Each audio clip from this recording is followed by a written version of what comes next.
Na minha visão, o Brasil precisa de união. Devemos vencer os desafios dos nossos tempos e buscar soluções racionais para cada ameaça, cada dificuldade, cada obstáculo que nos separa um dos outros. E a todos nós, de nosso futuro, como uma nação próspera. E temos muitos desafios a vencer. Também precisamos de maturidade para identificar as oportunidades, buscando os objetivos estratégicos, pensando mais nas futuras gerações do que propriamente nas futuras eleições. Caros senadores e senadoras, eu sou por temperamento um otimista e acredito que o nosso país tem um enorme potencial para desenvolver-se, para oferecer novas oportunidades aos nossos jovens, para vencer a fome, o desemprego, as desigualdades, o analfabetismo, a insegurança, enfim, as mazelas e problemas estruturais que não iniciaram hoje, mas são marcos da história desse país. Por isso, acredito que devemos planejar nossa trajetória como nação com foco no futuro. Devemos nos posicionar como quem dirige um carro, com maior atenção para os para-brisas do que para o retrovisor. Não podemos ser um país que tem um enorme passado pela frente, que é o que nós testemunhamos nos dias de hoje. Eu não estou dizendo que não devemos esquecer a nossa história, mas sim aprender com ela. Não podemos ser um país pequeno, não mesmo sendo do tamanho que nós somos. Nesse contexto, o Ministério da Defesa e as Forças Armadas estão permanentemente prontos e unidos para cooperar como organizações que, independentes de governo, atuam em proveito do Brasil. A Marinha, o Exército e a Aeronáutica são instituições nacionais regulares e permanentes, baseadas na hierarquia e na disciplina. Valorizam o mérito e o trabalho em equipe. São instituições de Estado que devem funcionar à parte das tensões, dos interesses e dos humores da política. Estou aqui para compartilhar o meu desafio diário de liderar uma das mais expressivas estruturas nacionais, a defesa do Brasil, composta por instituições seculares onde trabalham dedicados civis e militares, homens e mulheres, brasileiros como nós. Vivemos tempos desafiadores, senhor presidente, tempo de permanente mudança. Cabe a cada país a sabedoria de interpretar as oportunidades e os obstáculos que são impostos pela conjuntura. Os países precisam organizar-se com antecipação, empenhar todo o esforço nacional para dirigir os seus objetivos estratégicos e alcançá-los com competência, adaptabilidade, espírito de cooperação e foco nos resultados planejados. Eu gostaria de destacar duas instituições de nosso país, a diplomacia e as Forças Armadas, as duas que possuem especial atenção dessa comissão do Senado. Eu costumo dizer que a diplomacia e a defesa são como irmãs inseparáveis, são duas armas à disposição do Estado para vencer a guerra da sobrevivência nesse mundo de constantes transformações e imensos desafios. Instituições fundamentais quando pretendemos falar de soberania. O desenvolvimento do país deve ser alicerçado pelas capacidades operativas e funcionais dessas instituições, dispondo de forças armadas e de um corpo diplomático comprometido, consciente de suas responsabilidades e capaz de compreender que nem somente a pena, nem somente a espada deve ser o único argumento de um rei, pois a virtude consiste em bem conjugar todos os recursos dos quais o Estado dispõe. Assim, a minha fala é sobre união. Minha visão é de otimismo e minha esperança é de poder contribuir para um Brasil mais fraterno, organizado, justo e promissor, onde possamos vencer as dificuldades com trabalho e planejamento, onde possamos viver em paz, em harmonia e em segurança, principalmente respeitando as diferenças. Em cartas de Inglaterra, correspondência remetida ao Jornal do Comércio no Rio de Janeiro no fim do século XIX, Rui Barbosa disse, abre aspas, esquadras não se improvisam, e as nações que confiam mais em seus diplomatas do que nos seus marinheiros e soldados estão fadados a um insucesso. Temos excelentes diplomatas, mas uma esquadra moderna leva mais de 10 anos para ser projetada e construída, quando se tem os recursos materiais, financeiros e a tecnologia necessária. Fecha aspas. Se vivêssemos os dias de hoje, ao se referir nas esquadras, Rui Barbosa certamente estaria falando também em blindados, aviação, submarinos, grandes unidades operacionais, satélites, cibernética, domínio nuclear e outros temas. A defesa é uma capacidade concreta, não há espaço para amadorismo ou meias soluções. Ou o país tem ou não tem defesa. De fato, há excelentes diplomatas no nosso país. Nesse campo, somos inspirados por expoentes como Pontes Ribeiro, Rio Branco, Rui Barbosa e Oswaldo Aranha. E eu citaria ainda o diplomata João Augusto de Araújo Castro, que atuou na política externa independente. Ao tratar do poder mundial, Castro defendia que, quando falamos de poder, não falamos apenas do poder militar, mas também do poder político, do econômico, do científico e do tecnológico. A União constrói, edifica, amplia o alcance e o poder nacional. É da União que se promove a soberania. O patrono da diplomacia brasileira, José Maria da Silva Paranhos, barão do Rio Branco, por sua vez, defendia que nenhum Estado pode ser pacífico sem ser forte. Assim, como que é muito bom discutir acordos, tendo por trás de si uma esquadra com credibilidade, fecha aspas. Rio Branco parece concordar com o seu contemporâneo Rui Barbosa.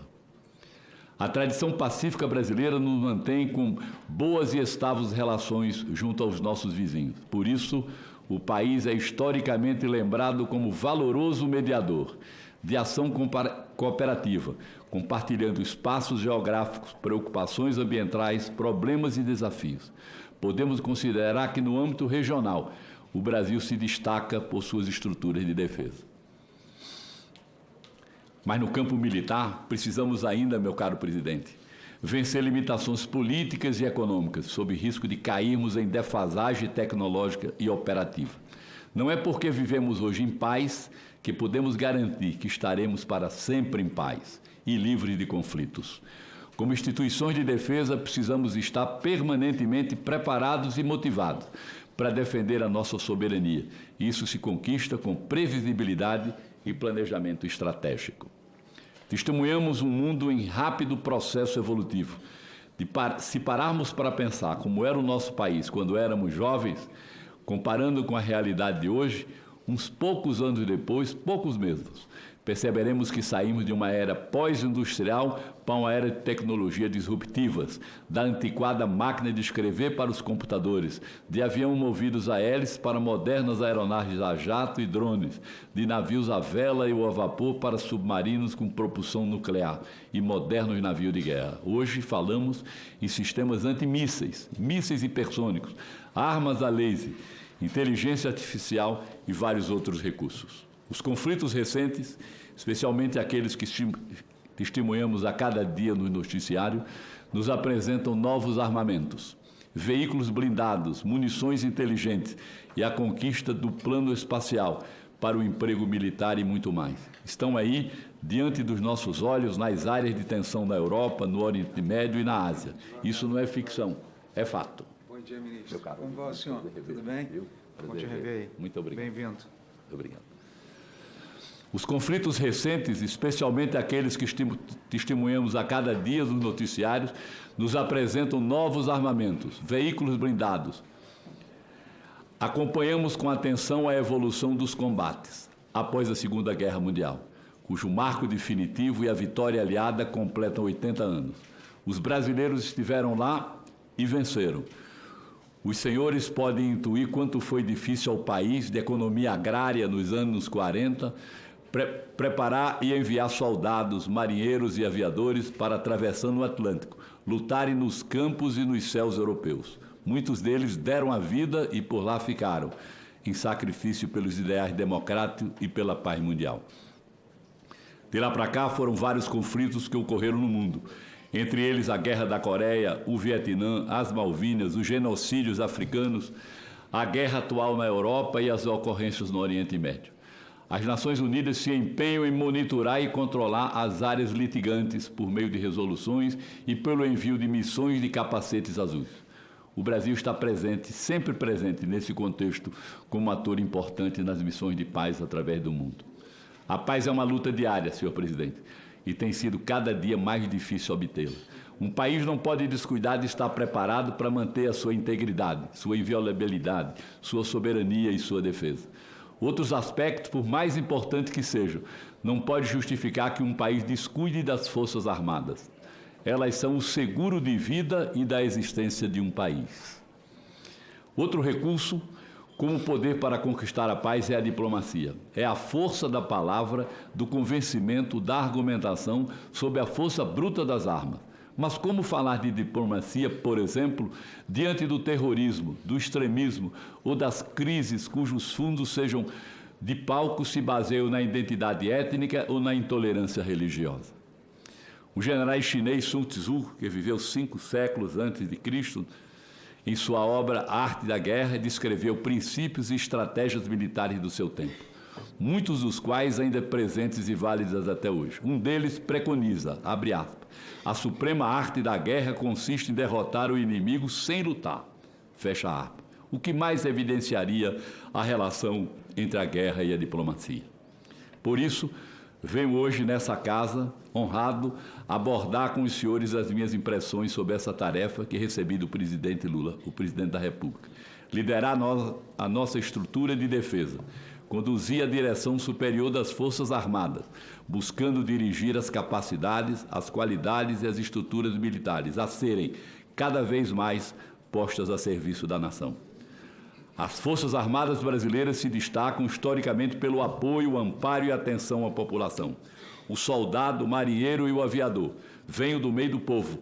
Eles são partes indissociáveis da nossa sociedade.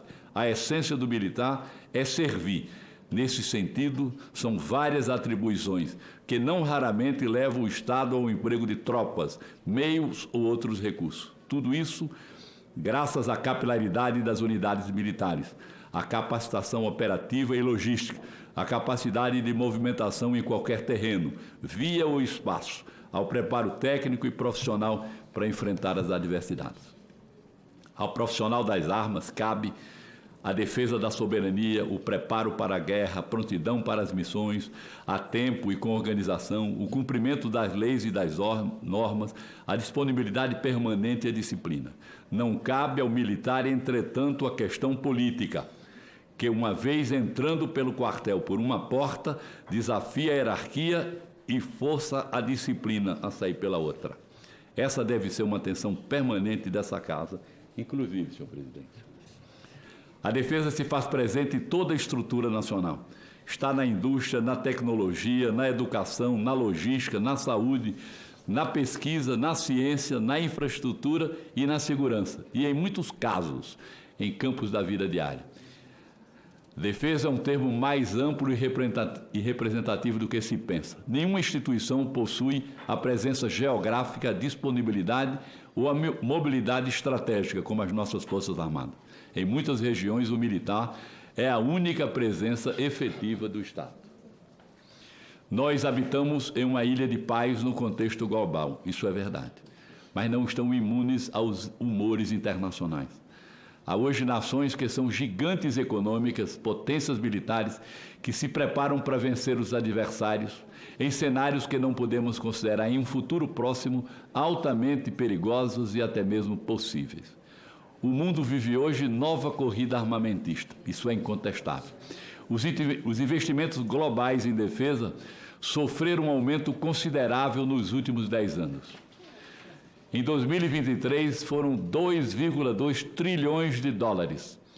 Em 2024, subiram para 2,7 trilhões de dólares. A expectativa de ampliação para este ano. Ressalto que 52% desse montante são investimentos dos Estados Unidos e da China. O Brasil, que é a 10ª economia mundial, responde apenas por 1% dos investimentos globais em defesa. Vemos as nações se armando. A OTAN estipulou que os investimentos em defesa devem ser agora de 5% do PIB. Antes eram apenas 2% do PIB. O domínio de tecnologias como robótica, inteligência artificial e a cibernética ditam os parâmetros das armas, não do futuro, mas já as de hoje. O Brasil não pode ficar atrás disso. com todas as nossas riquezas, a Amazônia Azul, o agronegócio, nossos campos produtivos e os campos petrolíferos, não temos o direito de ficar de braços cruzados no cenário atual. Precisamos pensar em como construir um país deslocado dos principais eixos de conflitos atuais, estruturas que assegurem o poder da dissuasão e da persuasão, das armas e da diplomacia, a fim de garantirmos a nossa segurança, a nossa soberania e a nossa voz junto às nações. Para que sejamos respeitados, precisamos impor respeito. Assim, apesar de restrições orçamentárias, a defesa tem muito a apresentar ao país. Começo pela história da indústria de defesa. O Brasil é o mais relevante espaço para o desenvolvimento da indústria de defesa regional, o principal exportador de produtos de defesa da América Latina. Dispomos de uma base industrial expressiva, de inegável valor estratégico e apta para atender os mercados mais exigentes, com produtos tecnologicamente avançados. Em 2023, primeiro ano de nossa gestão, obtivemos expressivos resultados na indústria de defesa, com exportações de 1,40 bilhão, superando em mais de 100% o resultado do ano anterior. Em 2024, conquistamos recorde de exportações autorizadas, com equivalente a 1,78 bilhão. Agora, em 2025, já superamos o recorde do ano anterior, com mais de 2,5 bilhões em exportações autorizadas, o que nos traz expectativas animadoras até o final do ano. A base industrial de defesa conta com cerca de 270 empresas estratégicas, sendo responsável por 3 milhões de postos de trabalho e 3,6% do PIB nacional. Ela é capaz de produzir com competência submarinos convencionais, fragatas, viaturas blindadas, sistema de artilharia com mísseis e foguete, armamento leve, munições explosivos, blindagens, radares, equipamento de proteção e aeronave tecnológica e operacionalmente avançadas, além de componentes e muitos outros produtos. Com todo esse potencial, mesmo sob um orçamento restrito, registramos significativos marcos, bastante tangíveis para o setor de defesa. Entregamos o submarino Humaitá ao setor operativo da Marinha. Lançamos ao mar o submarino Toneleiro e realizamos o batismo da fragata Tamandaré em 2024 e da fragata Jerônimo de Albuquerque em agosto deste ano, ampliando a nossa capacidade naval. Além disso, avançamos no desenvolvimento do nosso navio de pesquisa antártica e nosso primeiro submarino com propulsão nuclear, para que possamos ampliar a segurança e garantir a soberania da Amazônia Azul. As nossas fronteiras estão seguras com as ações do Exército, integração às demais forças, contando com o desenvolvimento do Sistema Integrado de Monitoramento de Fronteira, o SISFRON, a condução das operações Ágata, as ações de vigilância e a capilaridade, que são características da Força Terrestre, e, em particular, o trabalho realizado nos pelotões especiais de fronteira, cujo lema é vida, combate e trabalho. Além disso, temos a evolução das forças blindadas e o apoio de fogo.